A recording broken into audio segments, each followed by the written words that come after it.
Guglielmo Marconi y la radiotelegrafía.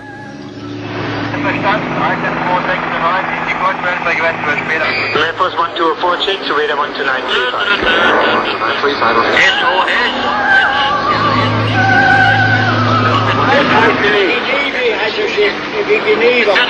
radar 129.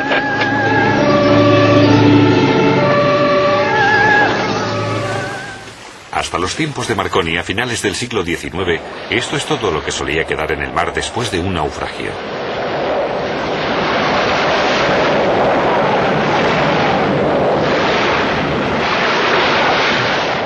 En el espacio había calma absoluta. Se habría intervenido mucho más rápido con la ayuda del cable, pero en el fondo del mar no había posibilidad de contacto con las redes telegráficas. Las palabras y las cifras se envían como señales Morse. Cada letra se forma mediante la combinación de impulsos eléctricos cortos y largos. En aquella época era un sistema de mensajería habitual.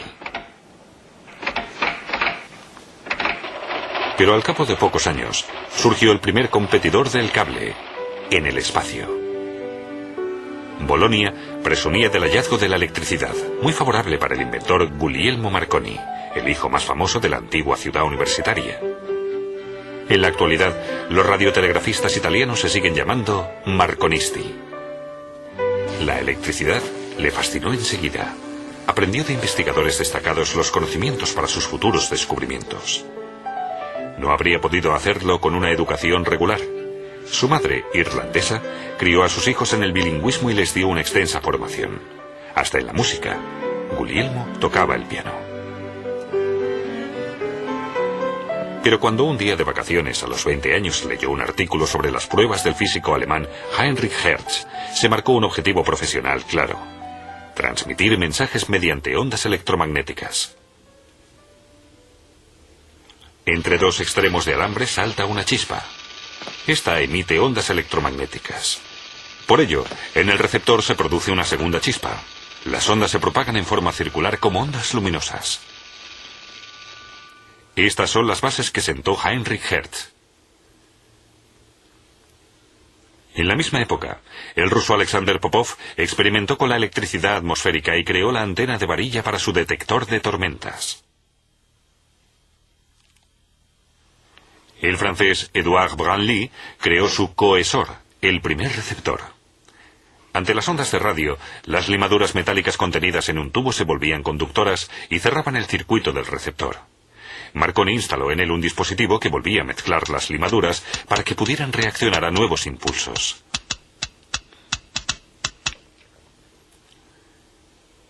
Firme en su objetivo, se encerró a trabajar en la planta superior de la casa de sus padres. Su padre pensaba que todo aquello eran fantasías y una pérdida de tiempo, pero su madre creía en él y le llevaba la comida a su laboratorio. Tras 2 años, consiguió hacer sonar un timbre a 9 metros de distancia y transmitir señales Morse con una antena de chapa cuadrada. Pronto la convirtió en una antena de alambre, que instaló en el jardín para poder abarcar distancias mayores con ondas mayores. Inventó la toma de tierra. De un golpe, el alcance aumentó cientos de metros. Era el momento de intentar por primera vez enviar las señales más allá de su visibilidad. Su hermano llevó su fusil con él. Un disparo era la señal acordada para el éxito. Un ayudante llevaba el aparato receptor. Se alejaron 2,5 kilómetros.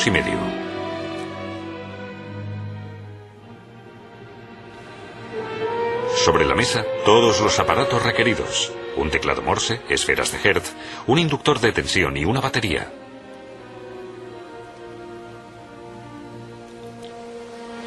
Marconi fue el primero en utilizar la misma antena para el emisor y el receptor.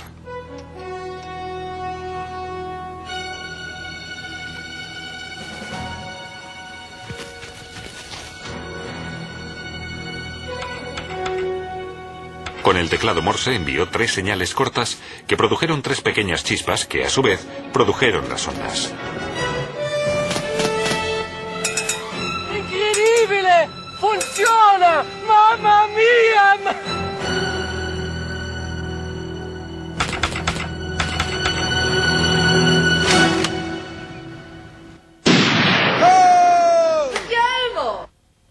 Todo un éxito. Sus señales atravesaban bosques, paredes, niebla, noche, mares y montañas. Invisibles, misteriosas. Desde entonces, sus pruebas pudieron explicar un fenómeno que se escapaba a los sentidos del hombre. La energía agitaba los electrones en la antena y ellos producían las ondas de emisión. Italia no mostró ningún interés. Fue Inglaterra la que se lanzó a aprovechar las grandes posibilidades del descubrimiento para sus flotas. Ni siquiera los escépticos ingenieros pudieron encontrar el truco. Con antenas sujetas con cometas, Marconi superó casi 15 kilómetros de agua y transmitió el primer radiotelegrama. El rey de Italia, interesado en él de repente, se empeñó en ver al rey de las ondas de 24 años. Después de su visita, sus aparatos se empezaron a instalar en los buques de guerra italianos. El espectro de frecuencias del emisor y el receptor seguía siendo muy amplio, pero permitía solicitar ayuda. Se amontonaban los informes que aseguraban que los barcos eran más seguros con el telégrafo de Marconi.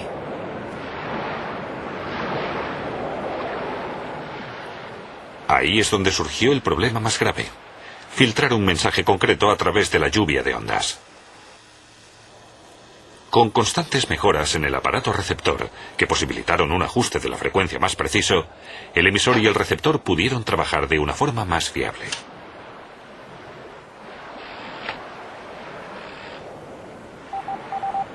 Marconi alquilaba el aparato y además el telegrafista, una nueva profesión. La única condición era que solo estaba permitido intercambiar señales entre sus estaciones, un monopolio. Tenía un total de 800 patentes de telegrafía. La primera búsqueda por radio de la historia sirvió para detener al Dr. Crippen, un asesino, cuando escapaba a América en barco. En el hundimiento del Titanic, 700 pasajeros consiguieron sobrevivir gracias al SOS del telegrafista. Después de aquello, el mundo acordó adoptar frecuencias comunes. En esta caricatura, Marconi le entrega las pobres almas al dios del mar. 11 años antes, Marconi había preparado en silencio su intento de atravesar el Atlántico y construyó en secreto la mayor estación de todos los tiempos en el pueblo irlandés de Poldhu. Tardó un año. Las tormentas de invierno destrozaron las antenas.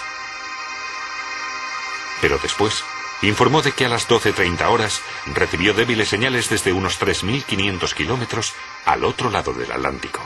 Alle 12:30, ecco giungere al mio orecchio debolmente i segnali che venivano lanciati nello spazio dalla stazione di Poldhu sull'altra sponda dell'oceano. En sus apuntes solo se veían frecuencias y casi ilegibles las horas de recepción. Sobrios apuntes de un fabuloso éxito que cuestionaba a los científicos que habían afirmado que las ondas solo podían avanzar en el espacio en línea recta. Las ondas largas se propagan a una distancia de entre 1 y 10 kilómetros entre la ionosfera y la Tierra. Por la conductividad de la Tierra, se expanden a lo largo de su superficie siguiendo su curvatura. Unos años antes, un espía observa las pruebas de Marconi en Inglaterra. El físico alemán Slaby, a la derecha en el dibujo. Él mismo había experimentado con las ondas de radio, al igual que el profesor Karl Braun, que creó un nuevo sistema de emisión. En 1909, Braun recibió junto a Marconi el premio Nobel. Es el turno del hombre de la foto, el emperador Guillermo II de Alemania, que exigió la unión y el esfuerzo nacional para acabar con el monopolio de Marconi. De ahí nació la empresa Telefunken. Su creación fue todo un éxito. Los alemanes demandaron libertad en todas las frecuencias y la consiguieron en las conferencias internacionales. La estación alemana de Nauen se convirtió en poco tiempo en la mayor del mundo.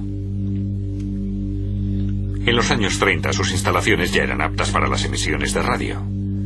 Para ello, era necesario realizar complicadas modulaciones de voz y música en las ondas emisoras y portadoras. Lo que permitió hacerlo fue la invención del diodo, y poco después del tríodo, niveles básicos del transistor. El primero se lo debemos al profesor inglés Fleming y partió de la bombilla. Por su mala audición, Fleming quiso hacer visibles las señales electromagnéticas. Para ello, se basó en el principio de la amplificación de corriente y la demodulación. Marconi introdujo enseguida los diodos o tubos de vacío. Fue uno de los fundadores de la BBC. Un fragmento de la primera emisión con la soprano Nelly Melba.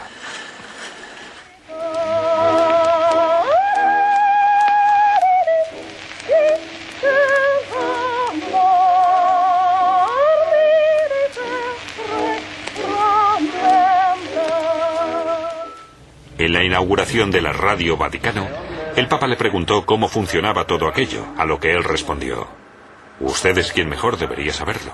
Está más cerca de Dios. Yo no lo sé.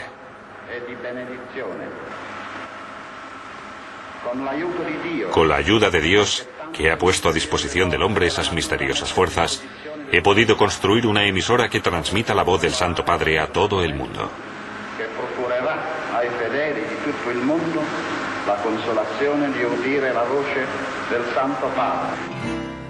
Su yate Electra se convirtió años después en su lugar de residencia preferido. Lo transformó en un laboratorio flotante. Investigó incesantemente los haces del radar y sobre todo las ondas cortas y su alcance inexplicablemente elevado. No podía saber que por un lado se expandían hacia la Tierra y por otro, aunque simultáneamente, iban al espacio y se reflejaban en parte en la ionosfera. Esta capa con carga eléctrica entre 100 y 400 kilómetros sobre la Tierra vuelve a propagar las ondas a una distancia de entre 10 y 100 kilómetros. Entre la Tierra y las ondas indirectas hay una zona de recepción muerta. En condiciones especiales, las ondas cortas relucirán incluso en el interior de la ionosfera. Sin mucha potencia de radiación, podría darse el caso ideal de que se reflejaran en todo el planeta. Dando 7 vueltas por segundo, se extenderían a la velocidad de la luz y en todas las direcciones.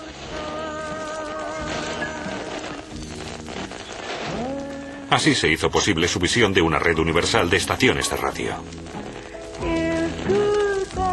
Marconi encarnó el ideal de investigador, que tiene por objetivo el dominio de la naturaleza, aunque controlando el progreso de la humanidad. No tenía pretensiones políticas, solo buscaba un uso práctico. Esa fue su mayor fuerza y su mayor debilidad.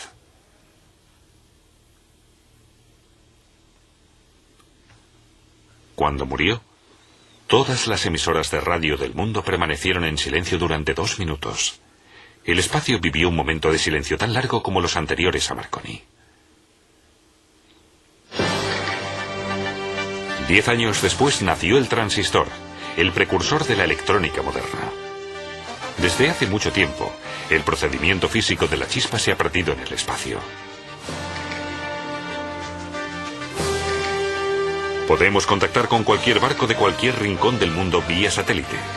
La predicción meteorológica, el teléfono, la televisión, la radio, el telefax, son servicios públicos o privados, todos de la misma época.